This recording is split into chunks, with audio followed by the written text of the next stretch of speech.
Welcome back. Stem cell therapy has the real potential to change the healthcare landscape in this country and, in fact, globally. Joining us now to discuss that topic is Dr. Max Gomez, one of the authors of The Healing Cell.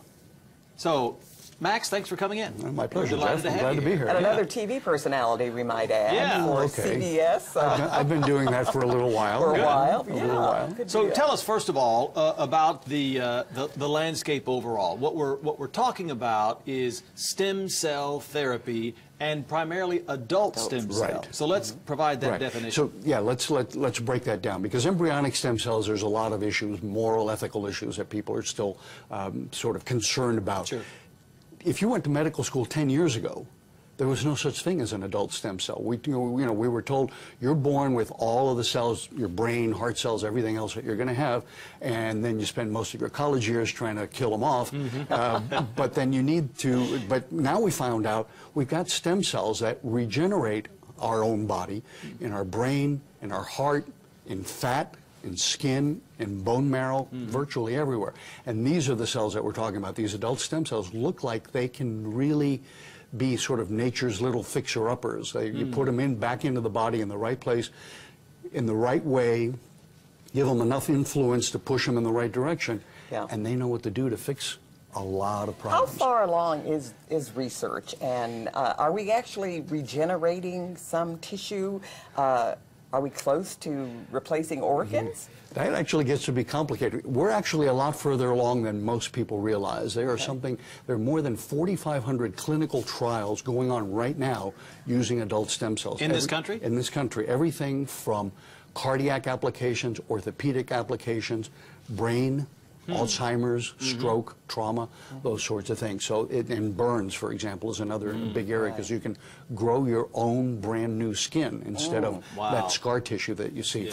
Now, the other part of it is, what are we going to do with that, and how far along and how soon that's going to happen? And again, those are all in clinical trials. So you had another part of that question. Organs. Are we at the point that we can replace organs? We're not there yet, but we're getting close. We've seen the Japanese have made little mini livers. I was at the stem cell lab at the Wake Forest Institute for Regenerative Medicine in North Carolina. Tony Atala there has a 3D printer where he's actually using different types of cells and printing a little organ, a little kidney.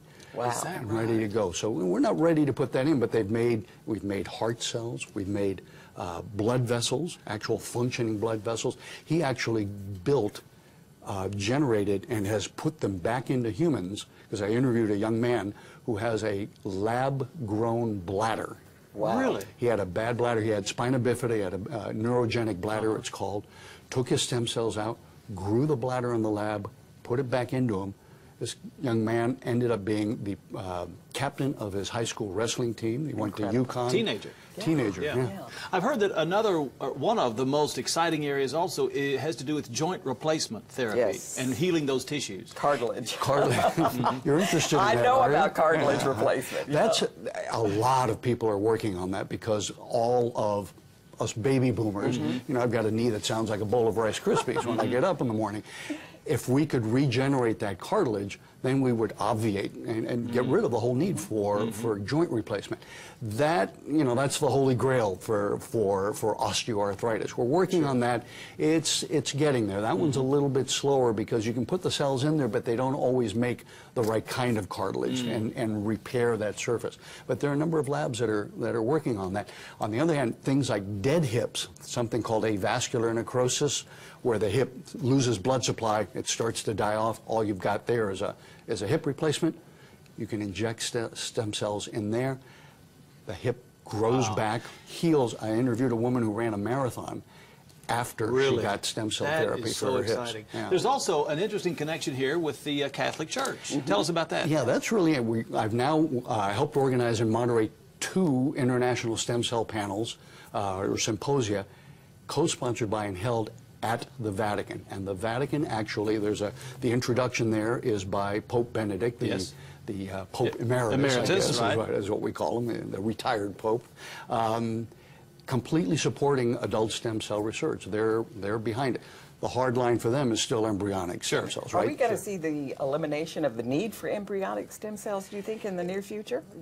Maybe. Maybe. But we need to do the experiments. We Right. have to see what embryonic stem cells are best for and what adult stem cells are best for. But we can take adult stem cells now and turn them into embryonic stem cells Wow. without having to get them from an embryo. That is You can take skin fascinating. cells, Yeah. put some different genes in them, or subject them to a little pressure and some acid, and they regress back to their embryonic state. So we It don't sounds, need to get them from it's embryos. almost like science fiction. It is. But it's true. It is. It's so all the book, true. The book is titled The Healing Cell. Max Gomez, thank you so much for coming in My tonight. pleasure. Thanks We're for delighted to having me. have you. And please come back as you have more Yes. to announce. I A will, I fantastic promise. book. Thank you so much. My pleasure. Yeah. Coming up next on the Texas Daily, how a famous singer used humor to diffuse a heckler. Okay, we'll have that story for you next here on the Texas Daily.